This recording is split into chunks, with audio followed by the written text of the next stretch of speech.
Fíjense que el título de la presentación dice mucho más que un requisito.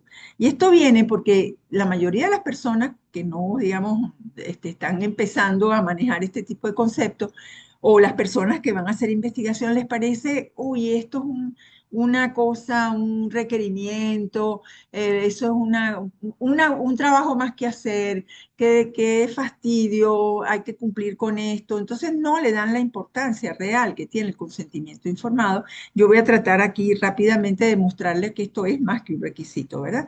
Fíjense, todas las personas estamos dotadas de inteligencia y de libertad, ¿verdad? Son condiciones intrínsecas del ser humano que forman parte de eso que llamamos la dignidad humana. Y fíjense que la Declaración Universal de los Derechos Humanos dice que todos los hombres nacen libres e iguales en dignidad y derecho. O sea que tenemos entonces dignidad y como consecuencia de la misma debemos de gozar de libertad. Entonces, fíjense, libertad es autonomía y entonces, digamos, se traduce en autonomía y esa autonomía justamente se va digamos, a ser evidente tanto en el área de la salud, tanto en el aspecto clínico, ¿verdad? Para que la persona sepa sobre su enfermedad, sepa sobre su tratamiento, sobre las decisiones médicas y también en el área de investigación. Entonces, fíjense, yo he querido en esta presentación hablar de del consentimiento informado en las dos partes, tanto en la parte clínica como en la parte de investigación, porque es una manera de comparar los dos consentimientos y además de eso como para reforzar un poquito lo que ya ustedes han aprendido pues en la parte clínica del consentimiento informado. Entonces vemos, fíjense acá, cuando el médico, cuando se trata de la parte clínica, o el investigador, cuando se trata pues de investigación, propone, informa y solicita autorización al paciente, todo lo que está en verde es la parte de clínica, o al sujeto, en el caso de investigación, eh, eh, le propone un procedimiento diagnóstico terapéutico o le propone participar en una investigación. Cuando el médico o el investigador están haciendo eso, está reconociendo la dignidad de ese sujeto y respetando sus derechos. Así que el consentimiento informado, más que un requisito, es respeto. Y el respeto genera confianza. Y la confianza es la base de una buena relación. Entonces, fíjense, ¿qué no es el consentimiento informado? No es una forma más a llenar cuando se ingresa a una institución asistencial que no sabe, yo creo que todos han pasado por la experiencia que ni siquiera a veces la llena el médico o la obtiene el médico, sino que el personal de administración es el que pasa el consentimiento informado. O un recaudo más exigido a todo proyecto de investigación en humanos. No es la renuncia del paciente o del sujeto a sus derechos, no es la autorización para que el médico o el investigador actúen sin límite y tampoco es la liberación de responsabilidad legal en caso de que algo salga mal. Y lastimosamente, sobre todo, por ejemplo, en la parte clínica, muchos médicos o profesionales de la salud obtienen el consentimiento informado para cubrirse las espaldas. Por si pasa algo, pues haya una constancia de que yo le informé al paciente que podía pasar esto, ¿ok? Entonces vemos que hay dos tipos, como ya les decía, de consentimiento informado, el clínico y el de investigación. Estos dos consentimientos tienen elementos comunes y también tienen elementos que son diferenciales. Vamos a ver qué diferencia existe para que existan dos tipos de consentimiento en la relación entre las partes cuando se trata de la relación clínica y cuando se trata de investigación. Fíjense, en la relación clínica, que es la relación médico-paciente, existe un cierto equilibrio, ¿verdad? ¿Por qué? Porque hay un beneficio mutuo. O sea, el paciente se va a beneficiar de la sabiduría de ese médico que va a tratar de curarlo de su enfermedad. Pero el médico está aprendiendo de cada uno de los pacientes que tiene. Va haciendo la experiencia clínica con cada uno de sus pacientes, ¿verdad? Esta es una relación empática, donde justamente el consentimiento informado es parte de esa relación, donde cada quien trata de, digamos, colocarse en la puesto del otro y tratar en lo posible, pues, por ejemplo, de calmar la ansiedad en el caso de pacientes hacia el médico, por ejemplo. Y si este consentimiento es un proceso, ya se los dijo la profesora Piña cuando les hablo de esto, es un proceso gradual, eso no es un momento. El consentimiento informado se va haciendo cada día en la medida que se va haciendo esa relación médico-paciente, ¿verdad? Y, pero existen de repente algunas oportunidades donde hay que hacer algo más y hay que hacer un consentimiento ya formal por escrito cuando, por ejemplo, un paciente se va a someter a un procedimiento que tiene alto riesgo, una operación, cualquier otro tipo de un tratamiento que tenga efectos secundarios importantes. Entonces, en esos casos se exige que sea por escrito, pero son solo esos casos especiales. Realmente se da, como decía antes, un proceso gradual en la relación médico-paciente.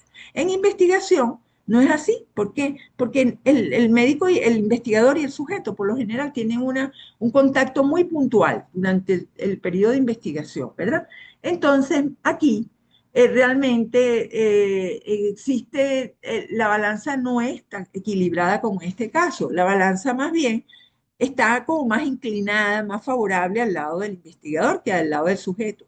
El sujeto está lleno de incertidumbre, él no sabe para qué lo están convocando, qué es lo que le van a hacer, no tiene idea de qué le va a pasar, ¿verdad? Puedes tener molestias y riesgos fruto de ese proceso de investigación. El beneficio, a veces hay un beneficio directo, pero no siempre. A veces el sujeto de investigación no se beneficia nada del proceso de investigación. Lo que se beneficia son otros pacientes o la ciencia en general, ¿verdad? Entonces, esto lo hace una población de por sí vulnerable. Aunque no llene otros criterios de vulnerabilidad que vamos a ver más adelante, ya el hecho de tener esto que estamos viendo acá, de tener estos riesgos y de tener estas posibles molestias y todo eso lo hace una población vulnerable. Y por eso, pero perdón, y por el otro lado, yo decía que es desequilibrada porque del lado del investigador, él va a obtener conocimiento. Esos conocimientos muchas veces, o debería todas las veces, pues llevarse a publicaciones.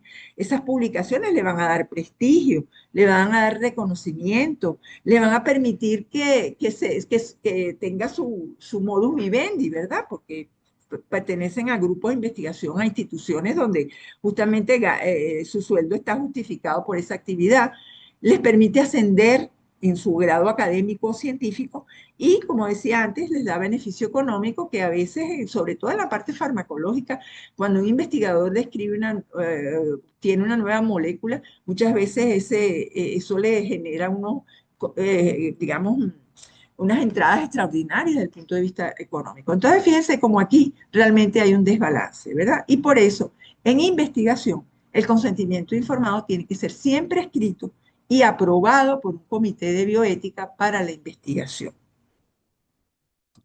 El consentimiento informado tiene unos requisitos para que realmente lo consideremos válido.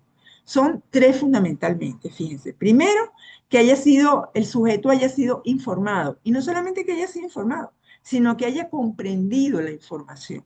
¿Y cómo sabemos si esto sucede? Bueno, el investigador debería de hacer preguntas de verificación para estar seguro que realmente ha comprendido esa información. Después, el sujeto tiene que tener la capacidad de decisión, o sea, debe ser competente para decidir. Este es un punto realmente muy álgido. ¿Por qué? Porque a veces cuesta o es difícil uno determinar hasta qué punto existe esta competencia para decidir en esos sujetos de investigación. Y el hecho de que no existan estas condiciones, pues llevan a que esa población sea más vulnerable todavía, ¿verdad? Y el tercero, que es la voluntariedad, que él pueda acceder a esa investigación libre de coacción y de manipulación. O sea, que realmente lo haga porque lo quiere hacer, no porque se sienta presionado por hacer. Y fíjense, por eso realmente, en las investigaciones clínicas que son muy frecuentes, pues las que realizan los clínicos hasta con sus mismos pacientes, siempre se dice que el consentimiento informado debe solicitarle a alguien que sea ajeno a la investigación. Porque, ¿qué pasa? Si es el médico que te está tratando, el que te propone participar en una investigación que él está haciendo, obviamente que esto es un método, esto genera una presión, porque la gente no quiere quedar mal con su médico, tiene el temor de que no lo trate igual después. Y entonces esto realmente altera la voluntariedad. como les decía pues previamente, pues todos estos elementos al no estar bien, digamos, presentes, pues hacen que esa población sea más vulnerable. Entonces, como yo les decía, una de las cosas más difíciles de determinar es cuándo es competente un individuo para decidir. Estos autores, Applenbaum y Griso, hicieron entonces, han desarrollado, han trabajado en esto, inclusive han desarrollado unos test que permiten evaluar estas condiciones que debe tener el individuo para considerarse competente. Uno es que, perdón, esto es también tanto en clínica como en investigación. Uno, que comprenda la información y también entienda que es necesario que él decida, ¿ok? Después, que tenga conciencia de su propia situación, sobre todo en clínica, ¿verdad? Que él sepa qué enfermedad tiene y que porque si esa enfermedad realmente hace necesario que él tenga que asumir lo que le está proponiendo en su clínico en ese momento, ¿verdad? Tiene que además poder razonar sobre las opciones, los beneficios y los riesgos y las consecuencias. O sea, las opciones, por ejemplo, en clínica, si puede haber un tratamiento u otro, ¿verdad? Y cuáles son los beneficios y riesgos de cada uno. Y además, cuáles son las consecuencias de que él asuma eso que se le está proponiendo o que no lo asuma, pues también. El hecho de no asumir un tratamiento quimioterápico en una persona con cáncer, pues, que puede ocasionarle, ¿verdad? Y la última, la cuarta, pues, de esas condiciones es que tenga capacidad de comunicar. O sea, que él pueda expresar, que ese individuo pueda expresar su decisión y pueda expresarlo, o su decisión o sus objeciones realmente, o su deseo o no deseo, de una manera que se pueda entender, ¿verdad? Fíjense, la competencia no es una cosa de blanco o negro, de todo o nada, sino que puede haber grados de competencia dependiendo de la decisión que va a tomar en un momento dado cada sujeto.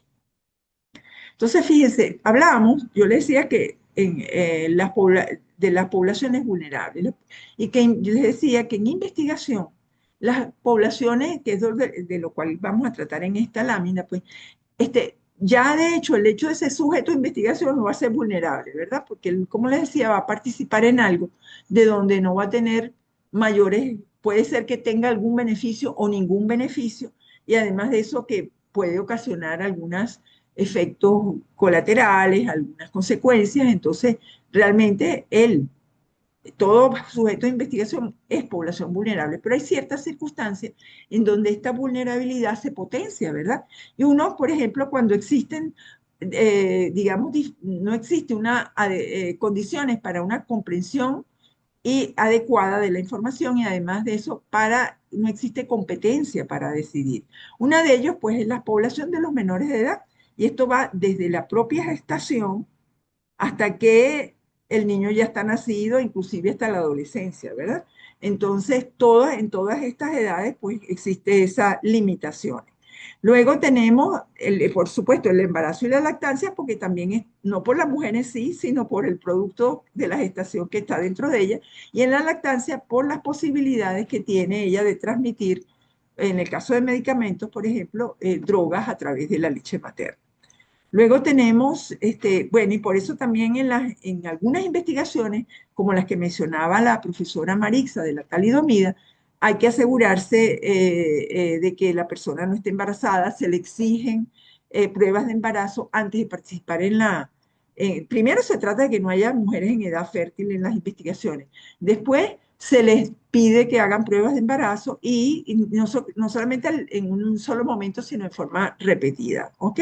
Pero también tienen alteraciones de su capacidad de comprensión y competencia. Fíjense, esos dos van como ligaditos. Usualmente el que tiene una discapacidad para la comprensión lo tiene también una competencia disminuida para decidir. Y eso se da también en los pacientes que tienen incapacidad mental o neurológica o en las personas muy ancianas que ya tienen problemas cognitivos, los mendigos, ¿verdad?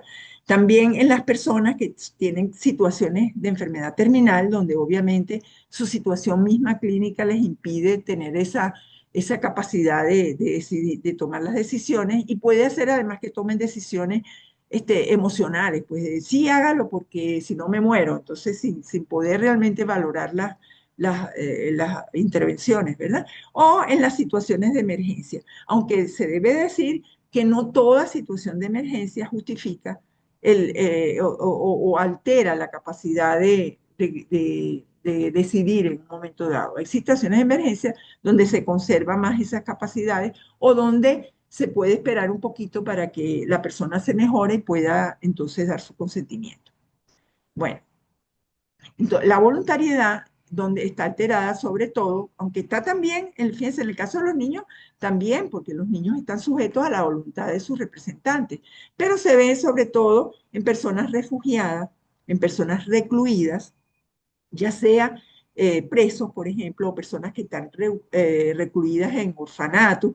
Hay un caso muy célebre de estas investigaciones cuestionadas, que es de Willowbrook, donde se ensayó con el virus de la hepatitis en niños que estaban ahí recluidos y que eran retrasados mentales, por ejemplo. Luego tenemos los miembros de cuerpos no deliberantes, los soldados, los policías, las personas, estudiantes de la carrera de la salud. Yo no sé si a ustedes les pasó, aquí hay una mayoría de médicos, pero de repente habían profesores cuando yo estaba estudiando que te decían que si querías participar en una investigación y sin mediar mucha información, pues te ponían a ponerte unas goticas en los ojos, a hacerte una prueba, a tomarte una muestra realmente, y era así, pues, tú decías, bueno, si le digo que no, de repente no me va a ir tan bien en esa asignatura. O las personas, por ejemplo, que trabajan en laboratorios o son personal subordinado de empresas farmacéuticas. Entonces son ejemplos, pues, de esas poblaciones vulnerables. Entonces vamos a hablar ahora de cuáles son los componentes que deben tener los consentimientos informados.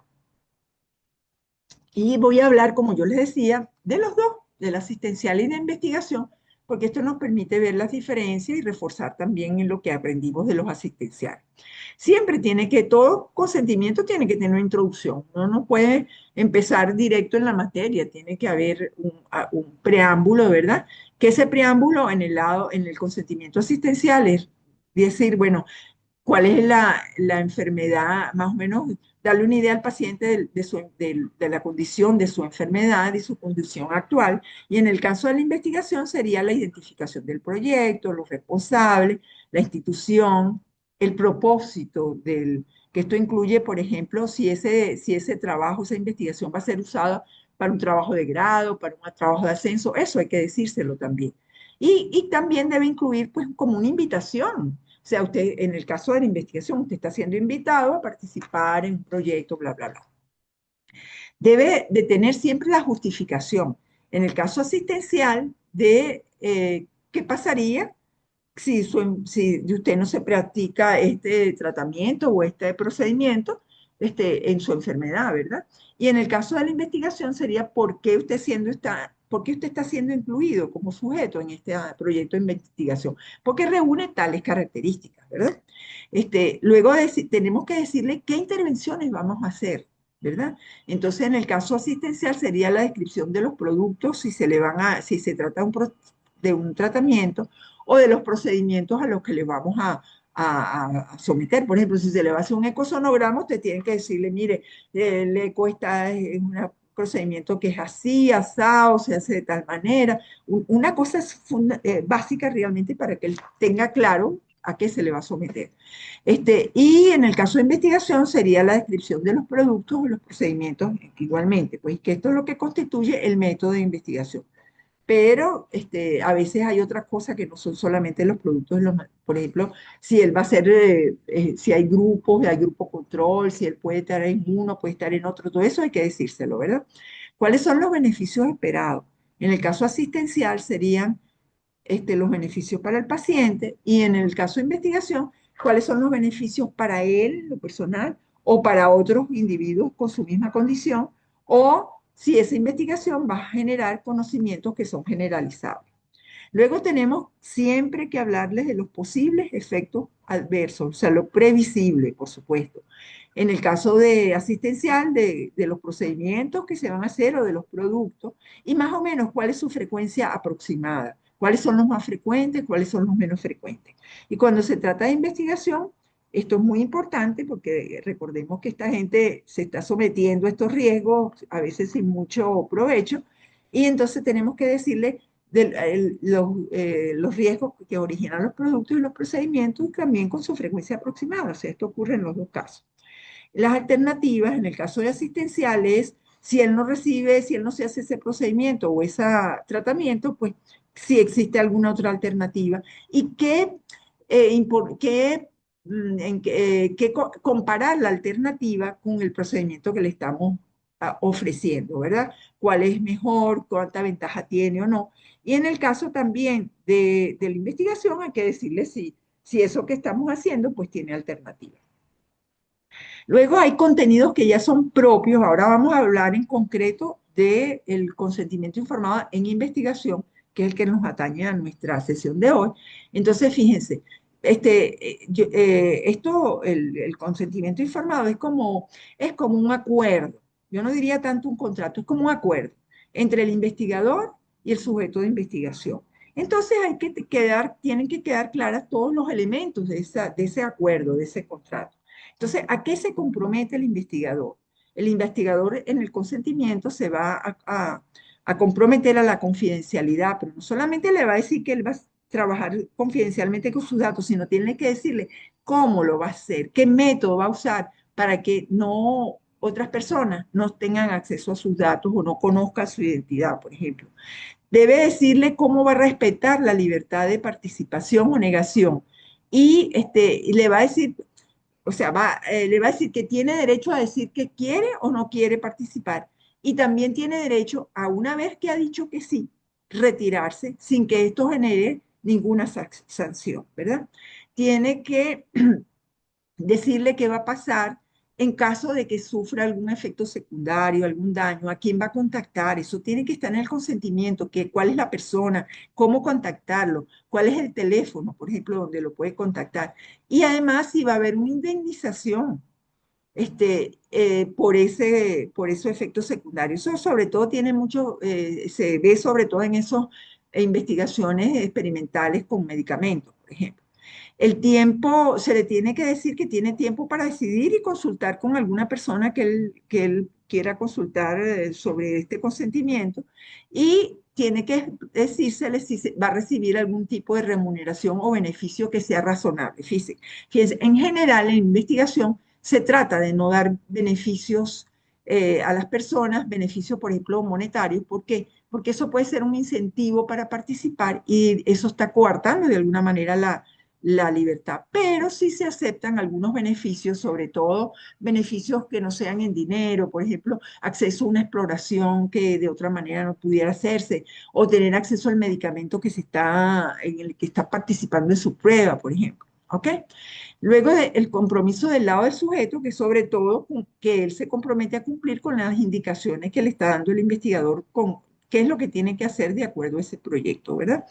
Luego, tiene que tener la finalidad, el destino de la información obtenida. Ya antes les decía, tiene que decirle, por ejemplo, si es para una empresa, para el desarrollo de un producto farmacéutico, si es para esta persona subir en su escalafón, si es para un trabajo de grado.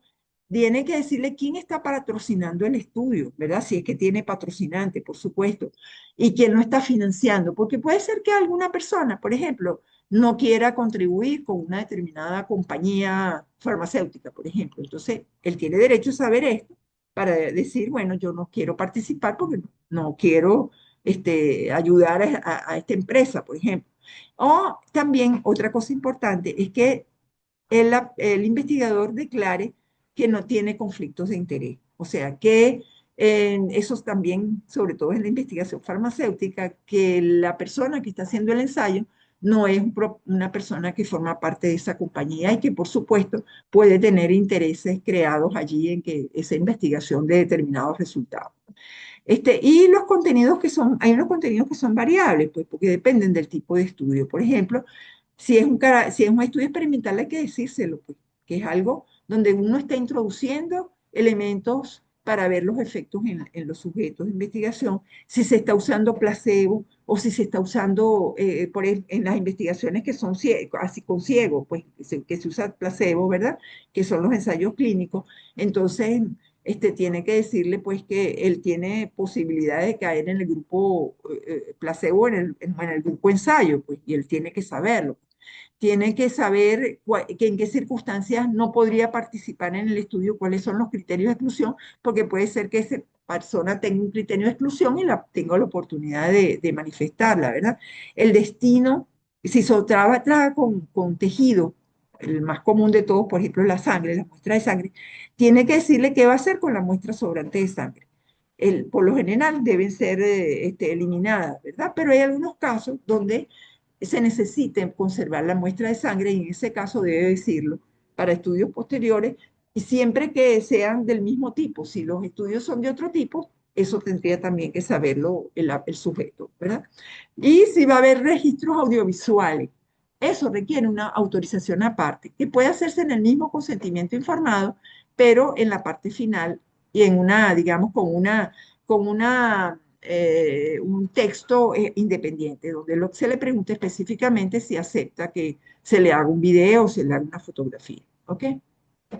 Entonces, fíjense, esto por eso los consentimientos informados de investigación tienen que tener como una estructura, también los en clínico también, ¿ok? Tienen que tener como una estructura que ya se puede deducir de lo que dijimos antes, tiene que haber un preámbulo con una invitación, tiene que haber un segmento informativo donde le damos toda esa información y tiene que tener el último que es el segmento declarativo.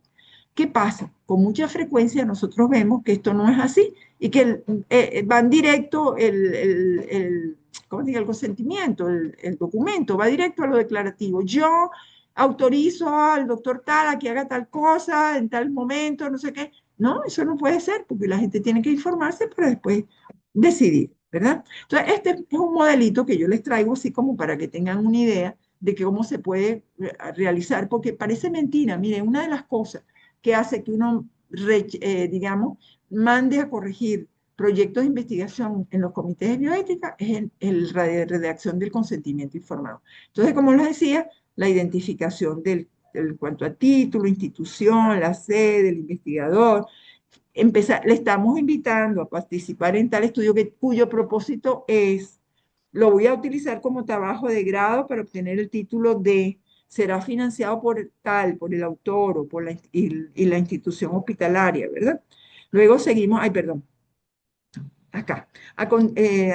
En continuación le informamos acerca de los procedimientos que usted acepta voluntariamente seguir, en caso de aceptar, por supuesto. Por favor, lea la información cuidadosamente, discútala con cualquier persona que usted desee y el investigador contestará todas sus preguntas y aclarará sus dudas antes de que él consienta participar en el estudio. Eso hay que decir. Entonces, fíjense, hay una manera de hacer los consentimientos que es muy práctica, que hacerla con preguntas, ¿verdad? Porque así queda todo como bien organizadito, pero también puede hacerse un documento que sea corrido, no hay problema. Entonces, ¿por qué he sido seleccionado? Porque usted es un paciente con tal adulto joven, que está en la etapa aguda de la enfermedad, que tiene tal cosa, ok. ¿En qué consiste mi participación? Si acepta participar, deberá firmar este consentimiento informado y luego se le llenará una breve historia clínica que contiene qué datos le vas a preguntar, identificación, datos sobre la enfermedad. O sea, aunque sea una encuesta, hay que decirle qué es lo que se le va a preguntar en esa encuesta. Se le tomará una muestra de sangre de tanto cc. Esta muestra va a ser llevada a tal laboratorio que la va a procesar, los exámenes que se van a hacer en esa muestra de sangre, ¿verdad? El procedimiento se repetirá tanto a 48 o 72 horas y en caso de haber egresado, el investigador lo contactará para acordar tomar una muestra a domicilio, por ejemplo. ¿Qué riesgos corro al participar en el estudio? Entonces, bueno, en este caso, el único riesgo es relacionado con la extracción de sangre por venopunción, que puede darle dolor, pues el pinchazo, puede formarse un pequeño hematoma, todo lo que puede pasar realmente, ¿no? Excepcionalmente, mayor dolor, inflamación en la vena, una trombosis localizada, si su coagulación se encuentra alterada por la enfermedad, podría sangrar un poco más tiempo y entonces, pero se investigará previamente si esto está sucediendo. ¿Tendré beneficios por participar? Entonces aquí le dicen, por ejemplo, puede ser que usted no se beneficie directamente del estudio Los resultados deben ser dados al médico tratante o al propio sujeto de investigación y cuánto tiempo va a tardar en que se los den. Y además de eso, en este caso, por ejemplo, puede ser de utilidad para personas que tengan la misma enfermedad en el futuro. Hay un micrófono abierto por ahí. Si recibirá algún pago, entonces no se pagará. ¿Qué gastos tendré que asumir si decido participar? Usted no tendrá, esto es importante también, cuando por ejemplo se hacen exámenes accesorios, pues y a veces esos exámenes son hechos por laboratorios independientes, pues tiene que, la idea es que no, el sujeto no asuma ningún pago, que el costo sea cubierto por la institución o por el investigador o por quien está patrocinando la investigación. ¿Qué harán con la sangre restante? El resto de la muestra será desechado. ¿Cómo me garantizan la confidencialidad de mis datos? Dice que los datos solo serán conocidos por el investigador y que se usará un código numérico para relacionar la historia con las muestras enviadas al laboratorio.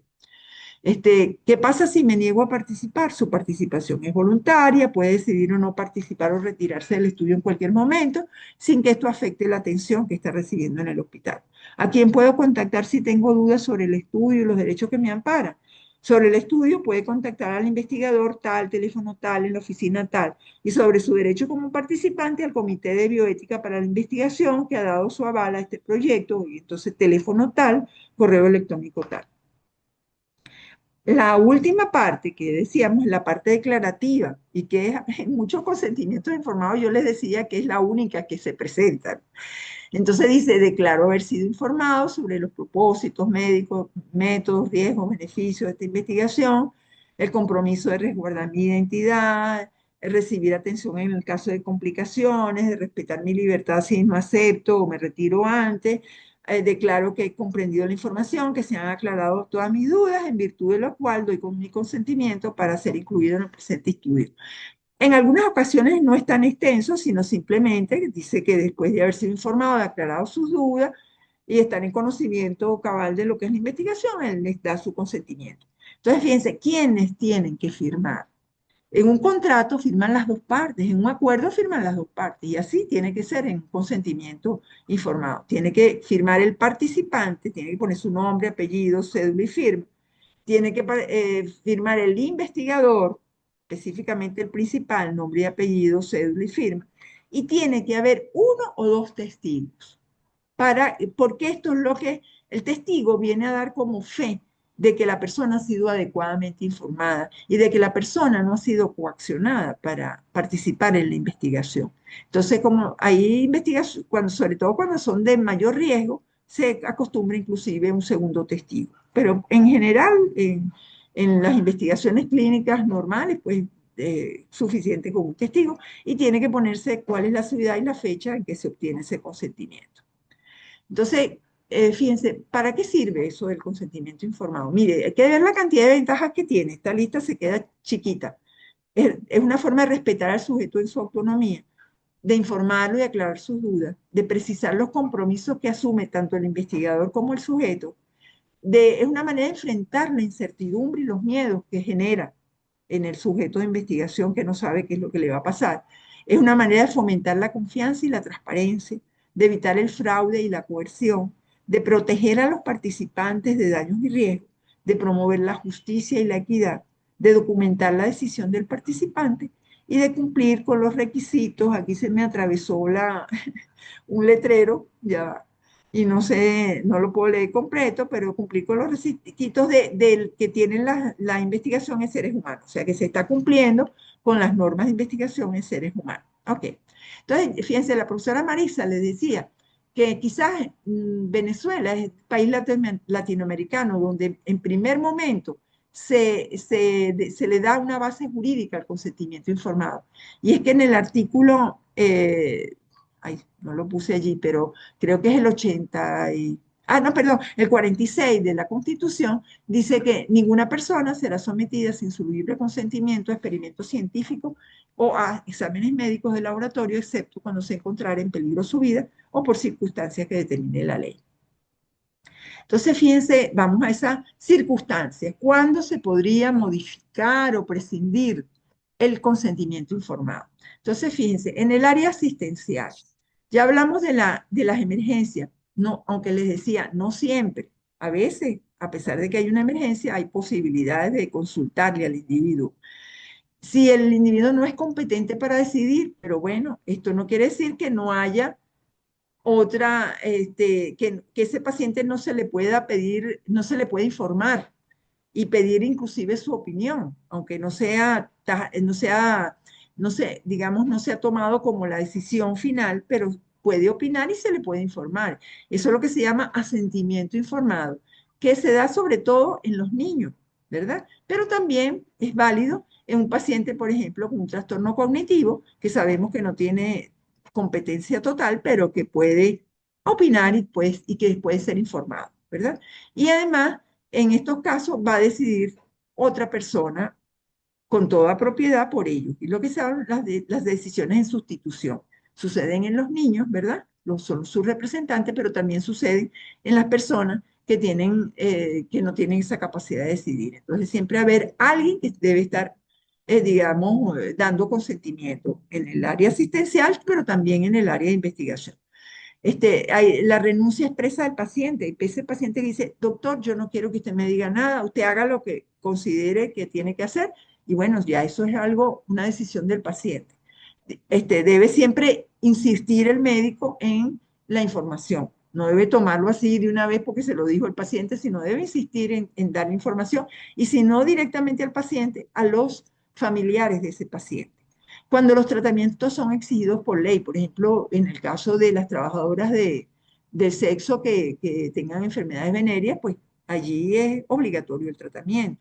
El hallazgo inesperado durante una intervención que no se pueda posponer. Alguien lo están operando por una apendicitis y de repente se encuentran que tiene una tumoración con aspecto canceroso en el abdomen. Entonces, a veces hay que hacer intervenciones, hay que asumir eso, pero obviamente, aún en este caso puede consultarse, el cirujano podría consultar a los familiares y siempre que sea posible, ¿verdad? Y lo que llaman el privilegio terapéutico del médico, que es cuando el médico tiene fundadas sospechas, digamos, de que la información puede hacer que puedan repercutir muy negativamente en el paciente, que lo hagan caer en depresión, por ejemplo. Pero esto tiene que ser cada vez menos en la práctica asistencial y realmente hay estrategias para asumir esto también, como son las maneras de decir dar la información a los pacientes. Y en investigación son, por ejemplo, los estudios de cohorte con poblaciones muy grandes, esos estudios epidemiológicos. En grandes poblaciones es muy difícil ir persona a persona haciendo ese consentimiento informado. Y en este caso, tiene alguien que asumir esa autorización y es por lo general el jefe de esa comunidad. Por ejemplo, pasa mucho digamos, si se trata en poblaciones, por ejemplo, en poblaciones indígenas pasa mucho también, pero con otras connotaciones culturales, que se le pide al jefe de la comunidad, al cacique de esa comunidad, ¿verdad? En estudios retrospectivos. Y fíjense, esto es una cosa que se usa mucho entre nosotros, que son los estudios retrospectivos. Y eso no quiere, un estudio retrospectivo no quiere decir como condición sine qua non que se prescinda del consentimiento informado. Debe haber condiciones especiales que yo voy a comentar posteriormente. En las investigaciones de muestras de tejido almacenadas, excepto cuando se trate de estudios genéticos, y eso también tiene condiciones. ¿Por qué? Porque cuando uno toma una muestra y la almacena, puede haber previamente, por algo la está almacenando, porque va a ser un estudio posterior. Entonces esa persona pudo haber hecho ese consentimiento en el momento de la toma de la muestra, aunque no lo use en ese mismo momento.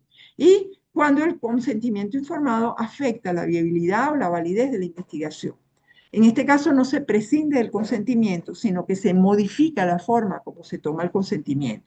Les voy a dar un ejemplo. Si ustedes están haciendo un estudio, por ejemplo, sobre la conducta, la actitud que tiene un profesional de la salud frente a los pacientes. Entonces ustedes le quieren preguntar, por ejemplo, si respeta las normas de aseo, por ejemplo, si se lava las manos, si busca que el ambiente esté sin contaminantes, dónde dispone las muestras sobrantes de las de los exámenes que se hagan, todo este tipo de cosas, y usted hace una encuesta sobre eso. Si tú le pasa primero el consentimiento informado, le dice que usted está estudiando, si los profesionales, esos profesionales respetan las normas para preservar a los individuos de infecciones, entonces, obviamente, cuando le pasa la encuesta, le va a decir que sí, que él se lava las manos 3 veces con cada paciente, que deposita todo en forma adecuada, que hace toda la pauta,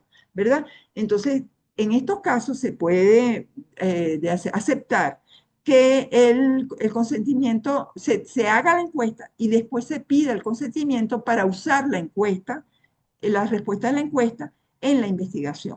Fíjense, entonces sería una modificación. Ahora, en todos estos casos tiene que haber la aceptación del comité de bioética. O sea, tiene que planteársele al comité de bioética y el comité de bioética es el que decide si se acepta o no que se prescinda del consentimiento informado o que se modifique el consentimiento informado. Entonces, aquí tenemos en esos casos, pues las condiciones para que se prescinda, además de esto que estábamos diciendo antes, la investigación tiene que tener un alto valor social, o sea, tiene que de verdad ser muy útil para la población para que uno pueda prescindir de ese consentimiento. Los riesgos para los participantes tienen que ser mínimos. El proyecto no es factible o viable sin la excepción. Ya dimos el ejemplo por ejemplo, eso de la encuesta sobre las normas de salubridad, ¿verdad? Y tiene que haber una justificación de los autores ante el Comité de Bioética de por qué no pueden hacer ese consentimiento informado. Y eso es usualmente que no lo pueden hacer porque es inviable, porque resultaría muy difícil, por ejemplo, contactar, ubicar a todos los sujetos de investigación. Entonces, esto, como les decía, pasa en esos estudios retrospectivos, pero pasa muchas veces también en esos estudios retrospectivos que los pacientes son del año anterior, por ejemplo. Entonces, si un paciente es del año anterior, muy probablemente ese paciente todavía sigue asistiendo a ese servicio donde se está haciendo la investigación y se le puede contactar para pedirle su autorización. Entonces, esto, como les decía antes, tiene siempre que decidirlo el Comité de Bioética. Y fíjense que esto no es un invento, sino que esto está en las pautas. Voy a hablar de SIOMS para que no complicarme como la doctora Marixa con el nombre. Entonces, las pautas SIOMS OMS 2016 y también está en la Declaración de Helsinki. Estas, digamos, situaciones o estas condiciones para poder prescindir en un momento dado del consentimiento informado. Entonces, eso pasa mucho, ya les decía, con los datos almacenados, las historias clínicas, esos estudios retrospectivos, los materiales biológicos, ya también les hice acotación a esto, o los registros de salud o de empleo, ¿verdad? Entonces, cuando se prevé que la otra, digamos, estrategia sería que cuando ya uno prevé que va a hacer un trabajo con los datos de estos pacientes o los materiales biológicos, debería entonces en el momento, como yo les decía, de que se están tomando esos datos o esas muestras, de una vez hacer el consentimiento informado. O ya sea específico si uno tiene claro qué es lo que va a investigar, pero cuando uno no tiene claro, pero sabe que va a usar esos datos, puede ser un consentimiento informado amplio, ¿verdad? Donde dice, bueno, donde el paciente se le dice que esa muestra pudiera ser usado en el futuro en tales tipos de investigación con la mayor precisión posible y entonces el paciente pues pueda consentir. Pero, y eso pasa mucho, fíjense, con los bancos de datos. Hay muchas patologías donde las personas que forman parte de los grupos que estudian las enfermedades generan bancos de datos. Un ejemplo muy clásico, por ejemplo, los pacientes con VIH, que existen entonces en los servicios donde atienden estos pacientes, todos los pacientes que van llegando se registran sus datos y esto permite que en un momento dado se puedan hacer estudios con todas las poblaciones, cruzar una serie de parámetros y realmente son muy útiles. Pero cuando estos bancos de datos no son así que yo soy la que decido, la que lo guardo, la que saco, digo qué datos se acumulan, la que los uso a mi libre albedrío para investigar. No. Los datos, los bancos de datos tienen que tener sistemas de gobernanza y eso lo dicen también las pautas de investigación, donde sobre todo estación OMS, donde pues existan todos unos parámetros que hay que seguir para hacer investigación con esos datos. Entonces, finalmente, pues yo les hablé del asentimiento informado. Una de las circunstancias en las que se hace el asentimiento informado es en los menores de edad, pero ya les decía antes que también se puede usar en las personas que tienen una competencia limitada para decidir, ¿verdad? Y fíjense que el asentimiento tiene los mismos elementos prácticamente que el consentimiento. Hay que informar a las personas de todo esto, de la naturaleza, la importancia, los beneficios, los procedimientos, la duración, las alternativas, la libertad para participar y para retirarse sin excusas ni prejuicios, la convalidación por testigos, los riesgos, la responsabilidad, todo tiene que estar allí para que se use la información, si va a haber fotografías, si va a haber grabaciones, y en el caso pues de que sea en investigación, pues tiene que, o en asistencial cuando son procedimientos de alto riesgo, tiene que ser por escrito. Por ejemplo, un menor de edad que va a ser sometido a una cirugía mutilante, tiene que haber firmado su asentimiento informado. Y obviamente tiene que ser llevado a la cirugía una vez que ya él ha sentido que eso pase de una manera con todas las de la ley, pues, Perdón, Gladys, dígalo. ¿a ¿Me partir de pasé? qué edad? ¿A partir de qué edad? Ah, tienes razón. Fíjense, usualmente el asentimiento informado es obligatorio a partir de los adolescentes, 10, 12 años, porque sabemos que hay dos clasificaciones de adolescentes, digamos, a partir de los 10 años obligatorio, pero en investigación es a partir de los 7 años. Esto está establecido de esa manera, pues antes era igual a partir de los 10, pero últimamente se ha llevado a los 7 años, porque se considera que el niño, los estudios de neurodesarrollo han llevado a la conclusión que el niño ya a partir de esa edad es capaz de opinar y de aceptar o rechazar una intervención. Bueno, perdón, el lenguaje tiene que ser adecuado, por supuesto. Aquí tenemos un monedero muy rapidito. Dice, por ejemplo, hola, mi nombre es tal y estoy realizando una investigación denominada tal. El propósito es conocer cómo responde el sistema inmunológico en los pacientes como tú ante una infección de tal tipo y queremos que nos apoye. Entonces le explica que el sistema inmunológico es como un ejército que defiende al organismo ante las agresiones.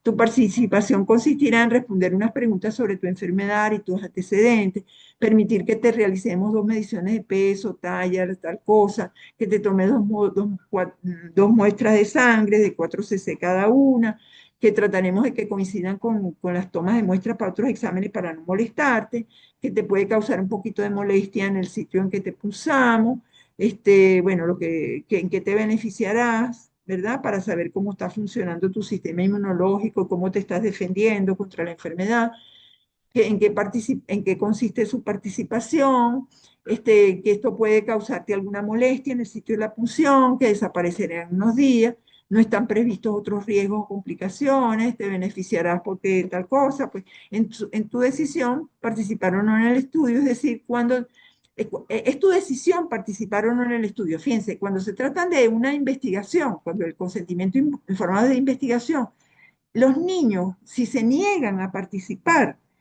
no debe ser incluido. O sea, en el caso de sujeto o en el caso de investigación, es, es vinculante el asentimiento informado. Si el niño no quiere participar, no debe participar, a menos que se determine que la participación del niño en esa investigación le va a dar un beneficio que no puede ser obtenido de otra manera. Por ejemplo, le va a dar acceso a un tratamiento que de otra manera no pudiera tener y que para él es fundamental. Pero de resto, si el niño dice no, es no, no debería de ser, aunque su papá diga sí, ¿ok? Entonces, bueno, la confidencialidad, o sea, tiene todas las cosas. ¿Quiénes firman? Entonces, si aceptas participar, te pido por favor que pongas una señal en el cuadrito que está abajo, donde dice si quiero participar, el nombre del paciente, el nombre Claro. del investigador, la cédula, la firma, el testigo y la fecha. ¿Ok? Entonces, bueno, concluyo diciendo que el consentimiento informado, que concluyo diciendo que me está saboteando, que el consentimiento informado debe ser preservado tanto como sea posible para salvaguardar los derechos de las personas que participan en una investigación. Muchas gracias.